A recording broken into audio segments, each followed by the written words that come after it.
Hi everyone, how are you all? I hope you all are doing good.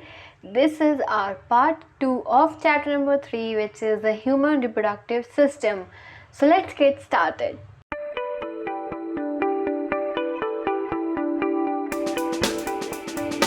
आज की class में हम जो टॉपिक पढ़ने वाले हैं वो है फीमेल रिप्रोडक्टिव सिस्टम। इसका पार्ट 1 ऑलरेडी अपलोड हो चुका है जिसमें हमने मेल रिप्रोडक्टिव सिस्टम पढ़ा था। आज की जो क्लास होगी उसमें हम क्या पढ़ेंगे, फीमेल रिप्रोडक्टिव सिस्टम पढ़ेंगे। तो चलो, तो सबसे पहले हम एक फ्लो चार्ट देखने वाले हैं। तो चलो, ये रहा आपका फ्लो चार्ट। अब ये फ्लो चार्ट में आपको क्या दिख रहा है, फीमेल रिप्रोडक्टिव सिस्टम को हम 3 पार्ट्स में डिवाइड करेंगे, ठीक है। पेयर्ड ओवरी, एक्सेसरी डक्ट और एक्सटर्नल जेनिटेलिया। अब एक्सेसरी डक्ट के भी हम डिवीजन करने वाले हैं। तो जब हम इनके डिवीजन करते हैं तो हम इन्हें 3 तरीके से डिवाइड करते हैं। कौन कौन से 3 चीज़ें हैं जिसमें हम एक्सेसरी डक्ट को डिवाइड करते हैं? सबसे पहला ओविडक्ट, यूटेरस एंड वजाइना। ये 3 पार्ट्स में हम इसको डिवाइड करते हैं। क्लियर हो गया। अब जो एक्सटर्नल जेनिटेलिया है उसके भी हम 4 डिवीजन करने वाले हैं। कौन कौन से? Mons pubis, vestibule, hymen and clitoris, ठीक है। तो ये 4 डिविजन्स इसके हो गए। अब ये वाला फ्लो चार्ट आपको याद रखना है पूरा, ठीक है। बात समझ में आई? अब हम इनको एक एक करके जो है एक कैटेगरी जो है वो हम पढ़ने वाले हैं। चलो, तो आगे बढ़ते हैं। नेक्स्ट जो हमारा पार्ट आने वाला है उसके बारे में हम डिस्कस करते हैं। तो सबसे पहले हम किसकी बात करेंगे? हम ओवरी की बात करेंगे, ठीक है। तो ओवरी क्या है? पॉइंट्स देखते जाना है विद द डायग्राम, ठीक है। यहाँ पे आपको दिख रहा होगा एक लेफ्ट में ओवरी है, एक राइट में ओवरी है, ठीक है। तो 2 ओवरीज प्रेजेंट होती हैं फीमेल्स में। अब ये जो ओवरीज होती हैं ये प्रोड्यूस करती हैं ओवा, या फिर जिसको हम क्या बोलते हैं, एग भी बोलते हैं, ठीक है। अब एक चीज़ ध्यान रखना कि ये जो एग है, this is the largest human cell, ठीक है। ये एक लार्जेस्ट ह्यूमन सेल होती है। अब दिमाग में आ रहा होगा कि मैम कितने एग्स प्रोड्यूस कर सकती है एक फीमेल? तो at the time of birth, ठीक है, जब बर्थ होती है उस टाइम पे जो एक फीमेल होती है वो 2,50,000 से लेके 4 लाख एग्स प्रोड्यूस करती है। बट याद क्या रखना है? याद ये रखना है कि प्रोड्यूस भले ही इतने सारे कर रही है, बट बर्थ से लेके प्यूबर्टी के स्टेज पे पहुंचने तक ये सारे डीजेनरेट हो जाते हैं, ठीक है। क्या हो जाते हैं? डीजेनरेट हो जाते हैं, मतलब कि डिस्ट्रॉय हो जाते हैं। अप्रोक्स 400, ठीक है। सिर्फ 400 ओवम जो होते हैं, 400 एग जो होते हैं वो बचते हैं, ठीक है। तो ध्यान रखना कि एक फीमेल के पास में 400 एग्स प्रेजेंट होते हैं थ्रू आउट हर लाइफ, ठीक है। और हर ओवरी से पर मंथ एक एग जो है वो रिलीज होता है। अगर एक मंथ राइट ओवरी ने प्रोड्यूस करा है तो सेकेंड मंथ लेफ्ट प्रोड्यूस करेगा। एक साथ दोनों से एक महीने में 2 एग प्रोड्यूस नहीं होंगे, एक महीने में एक ही एग प्रोड्यूस होगा, ठीक है। तो ये यहाँ पे जो पॉइंट्स हैं वो आप ध्यान रखना। नेक्स्ट क्या आता है ओवरी के बाद में? चलो, ओवरी के बाद में हम इसके डायग्राम पर डिस्कशन करेंगे। तो चलो, यहाँ पे हमने जो डायग्राम देखा था उसको जरा हम जूम आउट करते हैं और फिर देखते हैं इस डायग्राम में क्या बताया जा रहा है।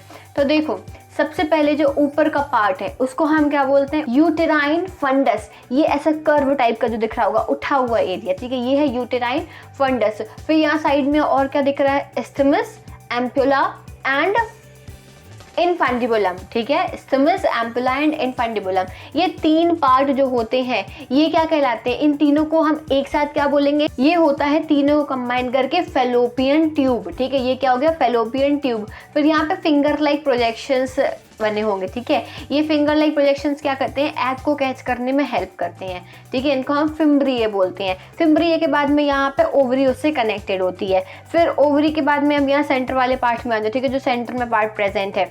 तो ये बीच का जो एरिया है, एम्प्टी एरिया, इसको हम यूटेरस बोलते हैं, ठीक है। ये आजू बाजू जो वॉल होती है यहाँ पे, एंडोमेट्रियम वॉल जो है वो धीरे धीरे करके वहाँ पे बनती जाती है। वो हम मेंस्ट्रुअल साइकिल जब पढ़ेंगे तब उसमें डिस्कस करेंगे। तो बीच का जो पार्ट क्या है वो हो गया यूटेरस। 3 लेयर्स दिख रही होंगी अब आपको, एंडोमेट्रियम, मायोमेट्रियम और पेरीमेट्रियम, ठीक है। 3 लेयर्स होती हैं फीमेल रिप्रोडक्टिव सिस्टम में। 3 आपको याद रखनी है, एंडो, पेरी एंड मायोमेट्रियम। अब और नीचे आ जाओ, ठीक है। अब हम और नीचे की लेबलिंग देखेंगे कि लास्ट का जो पार्ट है, हम उसको क्या बोलते हैं। तो 3 चीजें आपको यहाँ पे एक्सटर्नल जेनिटेलिया में याद रखनी है। कौन कौन सी? Cervix, cervical canal and vagina, ठीक है। तो 3 चीजें आपको एक्सटर्नल जेनिटेलिया में याद रखनी है लेयर्स के बाद में, cervix, cervical canal and vagina. तो ये था आपका डायग्राम फीमेल रिप्रोडक्टिव सिस्टम का। ये आपको ड्रॉ करते हुए आना चाहिए, बिल्कुल भी कठिन नहीं है, आसानी से ड्रॉ हो जाएगा। याद आपको बहुत थोड़ी थोड़ी चीज़ें रखनी है, यूटेरस, यूटेराइन फंडस, फिर बीच में यूटेरस, फिर फेलोपियन ट्यूब, उसमें स्टेमस, एम्पिला और इन्फेंटिबुलम, फिर 3 लेयर्स होती हैं, एंडोमेट्रियम, पेरीमेट्रियम, मायोमेट्रियम, और फिर उसके बाद में लास्ट में जो आपको 3 एक्सटर्नल जेनिटलिया में याद रखने हैं वो क्या है, सर्विक्स, सर्वाइकल कैनाल और लास्ट इज वजाइना। ठीक है, इतना सिंपल था, बताओ याद भी हो गया होगा। फिर से रिवाइज कर लेना आराम से, 3-4 बार बोलना। ठीक है, एस्थमस, एम्पुला, इन्फेंटिबुलम, इनको फेलोपियन ट्यूब बोलते हैं, फिर फिम्ब्री, फिम्बर लाइक प्रोजेक्शंस, फिर ओवरी, फिर 3 लेयर्स याद रखना, एंडोमेट्रियम, मायोमेट्रियम और पेरीमेट्रियम, और नीचे याद रखना है सर्वाइकल, सर्वाइकल कैनाल और वजाइना। That's it. ठीक है, इतना याद रखना है। चलो अब आगे बढ़ेंगे। अब हम दूसरे पॉइंट पे आएंगे। वो हमारा पॉइंट क्या है, एक्सेसरी डक्ट की बात करेंगे, जो हमारा नेक्स्ट पॉइंट है। इसे हम डक्ट सिस्टम भी बोलते हैं। तो 3 डक्ट आपको याद रखनी है, ओविडक्ट, यूटेरस और वजाइना। ठीक है, तो 3 ये डक्ट सिस्टम है जो हमें पढ़ने हैं। तो आओ सबसे पहले हम बात करेंगे ओविडक्ट की, जिसे हम फेलोपियन ट्यूब बोलते हैं। तो देखो फेलोपियन ट्यूब के यहाँ पे डायग्राम दिख रहा होगा, साथ में ये पॉइंट्स जो है वो ध्यान रखने हैं। तो पहला पॉइंट बोलता है 2 thin tubes attach to the upper side of the uterus. 2 thin tube हैं जो अपर साइड में अटैच हैं। Tubes terminate near the ovaries but are not attached. फिर यहाँ पे फिम्ब्री प्रेजेंट होता है, जिसे हम फिंगर लाइक प्रोजेक्शंस बोलते हैं, जो ईच एंड पे प्रेजेंट होता है ट्यूब के। ठीक है, ट्यूब जो है वो एग को यूटेरस तक ले जाता है। छोटे छोटे इसमें प्रेजेंट होते हैं हेयर्स, जिन्हें हम सीलिया का नाम देते हैं। अब जो फर्टिलाइजेशन होता है ओवम का, वो हमेशा कहाँ होता है, एम्पुलरी इस्थमस जंक्शन पे फेलोपियन ट्यूब के। अब एग जो है वो 24 to 48 आवर्स जो है वो वहाँ पे प्रेजेंट रह सकता है। चलो इसको हम फिर से समझते हैं, इन पॉइंट्स को ध्यान से। ये डायग्राम देखो, ठीक है, ये डायग्राम हमें किस चीज़ का डायग्राम दिख रहा है, फीमेल रिप्रोडक्टिव सिस्टम का। अब हम सिर्फ एक पार्ट उठाएंगे, हमें सिर्फ एक साइड देखनी। तो चलो हम इस साइड को देखते हैं। यहाँ पे क्या क्या प्रेजेंट है, फेलोपियन ट्यूब आपको दिख रहा होगा। ठीक है, फेलोपियन ट्यूब में आपको क्या क्या दिख रहा है, स्टेमस, एम्पुला और इन्फेंटिबुलम। क्लियर। और यहाँ से ये जो फिंगर लाइक प्रोजेक्शंस हैं जो ओवरी से कनेक्टेड है, इन्हें हम फिम्ब्री बोलते हैं। होता क्या है यहाँ पे ओवरी ने एक एग, ठीक है, एक ओवम रिलीज करा, इन फिम्ब्रिये ने उसको कैच करा और ये पास होता होता कहाँ गया, जंक्शन पे। कौन से जंक्शन पे, एम्पुलरी इस्थमिक जंक्शन। ये वाला जो जंक्शन कर्व एरिया जो दिख रहा है उसको हम एम्पुलरी इस्थमिक जंक्शन बोलते हैं। तो यहाँ पे कुछ टाइम तक ये प्रेजेंट रहता है। क्यों प्रेजेंट रहता है यहाँ पे, ये यहाँ पे बेटा इसलिए प्रेजेंट रहता है क्योंकि ये वेट कर रहा है कि भाई स्पर्म आ रहा है क्या, अगर स्पर्म आएगा तो वो उसके साथ में फ्यूज हो जाएगा। तो 24 से 48 आवर्स तक ये यहीं पर रहेगा, और अगर नहीं आता है तो वो मूव करके बाहर आ जाएगा, और जब मेंस्ट्रुअल फेज होगा उस टाइम पे ये रिलीज आउट हो जाएगा बॉडी से। ठीक है, जो भी एंडोमेट्रियम लाइनिंग है जब वो रप्चर होगी तो उसके साथ में आउट हो जाएगा। और मान लो अगर इसको स्पर्म मिल जाता है तो यहाँ पे ये फर्टिलाइजेशन करेगा और फिर जाएगा और वो वहाँ पे अटैच हो जाएगा। ठीक है, यूटेराइन वॉल से वो अटैच हो जाएगा। समझ में आ गई बात। तो इसलिए यहाँ पे ये वेट कर रहा है स्पर्म का, अगर मिलता है तो ठीक है, नहीं मिलता है तो आगे बढ़ो, है ना। तो यहाँ पे ये वाला फंक्शन जो है, आप आई होप कि आपको समझ में आ गया होगा फेलोपियन ट्यूब या फिर ओविडक्ट का क्या फंक्शन है। क्लियर होगी बात। चलो अब फेलोपियन ट्यूब के बाद में क्या आता है, फेलोपियन ट्यूब के बाद में हमें पढ़ना है यूटेरस, जिसे हम बॉम्ब बोलते हैं। ठीक है, WOMB। ठीक है, ये पियर शेप्ड होता है, pear shaped organ located in lower abdomen. ये पियर शेप्ड ऑर्गन है जो एब्डोमेन में लोकेटेड होता है। मसल्स, ठीक है, जो मायोमेट्रियम है वो स्ट्रेच करता है to allow baby to develop. Oxytocin start labour contraction. Third point क्या है, लाइनिंग ऑफ यूटेरस, जिसे हम एंडोमेट्रियम बोलते हैं, वो थिक हो जाती है with blood rich tissues due to progesterone. ठीक, नेक्स्ट क्या पॉइंट है, endometrium support embryo and foetus during growth. Next is placenta. Placenta क्या होता है, ये एक इंटरफेस होता है between baby and mother. If not pregnant, lining breaks down and is discharged from the body to the vagina. This is called menstruation. Then comes the cervix. The cervix connect uterus to vagina like a door that opens during ovulation. Cervical mucus closes the door to all other times. समझना है हमें। Uterus क्या है, अब भी हमने इसके पहले डायग्राम देखा था, अब हम यहाँ साइड वाली चीज़ों को हटा देंगे, हम सिर्फ बीच के पार्ट पर फोकस करेंगे। दिस इज़ योर यूटेरस, ये है आपके यूटेरस। अभी यूटेरस में हमने कुछ लाइनिंग्स पढ़ी थी, लेयर्स होती है। कौन कौन सी लेयर्स होती हैं? एंडोमेट्रियम, मायोमेट्रियम और पेरीमेट्रियम, ठीक है। अब जो एंडोमेट्रियम है वो बहुत इंपॉर्टेंट लेयर है। क्यों? क्योंकि यहाँ पे ब्लड, न्यूट्रिएंट और सारे के सारे इंपॉर्टेंट कॉन्स्टिट्यूएंट जो होते हैं, जो बेबी को सपोर्ट के लिए चाहिए, वो यहीं पर प्रेजेंट होते हैं, ठीक है। तो जो भी जायगोट फॉर्मेशन हो रहा है वो यहीं पे होता है, फिर वो अटैच हो जाता है और यहीं पे पूरा बेबी जो है वो ग्रो करता है। अब ये जो इतना सा पार्ट है ना, ये एक्सटेंड हो सकता है टू अ लार्ज एरिया, ठीक है। ये बहुत इलास्टिक होता है नेचर में और ये एकदम एक्सटेंड हो जाएगा, तो पूरा बेबी जो है, देखने में ये छोटा सा पार्ट है, भाई ये इतना एक्सटेंड हो सकता है कि पूरा का पूरा बेबी जो है वो इसके अंदर प्रेजेंट होगा, है ना। अमेजिंग चीज़। तो ये छोटी सी जगह थी बट ये एनलार्ज होता गया और यहाँ पे पूरा बेबी जो है प्रेजेंट है। और यहीं पे अब देखो, बेबी से अटैच है प्लासेंटा, ठीक है। एक ट्यूब लाइक स्ट्रक्चर प्रेजेंट है, प्लासेंटा। ये प्लासेंटा क्या करता है? ये जो प्लासेंटा होता है, ये प्लासेंटा कनेक्ट करता है मदर को और बेबी को, ठीक है, जिससे कि यहाँ से ट्रांसफ़र ऑफ न्यूट्रिएंट्स हो सके। क्लियर हो गई बात? मान लो कि प्रेगनेंसी अकर नहीं होती है, तो अगर प्रेगनेंसी अकर नहीं होती है तो इस टाइम पे ये जो एंडोमेट्रियम लाइनिंग है ये रप्चर करेगी और रप्चर करने के बाद ये बॉडी के बाहर हो जाएगी। इसको हम क्या बोलते हैं? इसको हम मेंस्ट्रुएशन बोलते हैं या फिर पीरियड्स के नाम से हम इसे जानते हैं, ठीक है। ये क्लियर हो गया आपको यूटेरस के बारे में। अब हम आएंगे नेक्स्ट पॉइंट पे, वो है वजाइना, ठीक है। वजाइना क्या होता है? Again look at this diagram present here. इस डायग्राम में आपको कई चीज़ें नज़र आ रही होंगी।